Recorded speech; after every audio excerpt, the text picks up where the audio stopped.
Električna razsvetljava si je že zelo zgodaj utrla pot v slovenske dežele.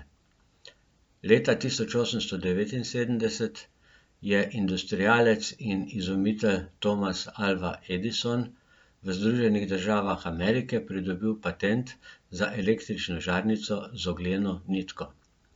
Le 4 leta potem so takšne žarnice zagorele tudi v nekaterih naših krajih.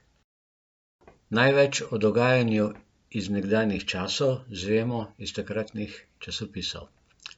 Mariborski časopis Marburger Zeitung, ki je izhajal v nemščini, je spomladi leta 1883 objavil 2 podobna članka o začetku elektrifikacije.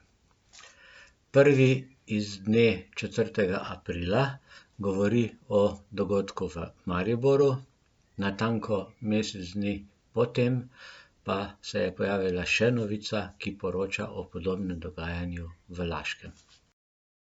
Mariborski podjetnik Karl Scherbaum je bil lastnik parnega mlina v bližini Grajskega trga.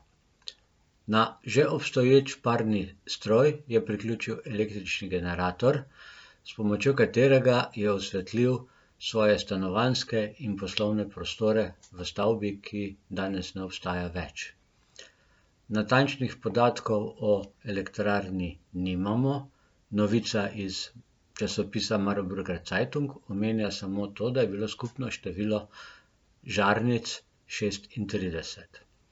Na ta pomemben dogodek, ki pomeni prvo objavo o elektrarni v Sloveniji, spominja napisna plošča na stavbi ob Grajskem trgu v Mariboru. Teodor Gunkel, lastnik zdravilišča Laško, je na bližnjem potoku Rečica postavil vodno kolo, ki je poganjalo črpalko za črpanje termalne vode v bazene.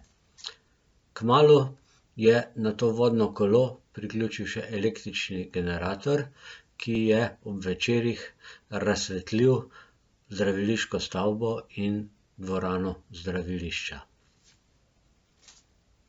O tem dogodku poroča kratka novica v Marburger Zeitung z dne 4. maja 1883.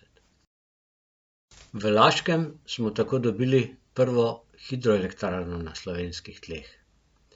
V počastitev tega pomembnega dogodka v bližini prvotne elektrarne stoji maketa vodnega kolesa in napisna tabla. S tem pa še ni bilo konec vsega dogajanja na področju elektrifikacije v tem čudovitem letu 1883. Poleti tega leta se je v slovenskih deželah mudil cesar Franc Jožef. 15. julija je obiskal Postojnsko jamo, ki je že takrat po svetu slovela po svoji izjemni lepoti. V počastitev takega visokega obiska so z električnimi žarnicami razsvetlili koncertno dvorano. Dogodek je bil enkraten in opremo so si sposodili, o čemer priča račun dunajske firme. Je bil pa ta dogodek zelo uspešen in odmeven in že naslednje leto je Postojnska jama dobila stalno električno razsvetljavo in s tem postala 3. podzemna jama na svetu s takšno moderno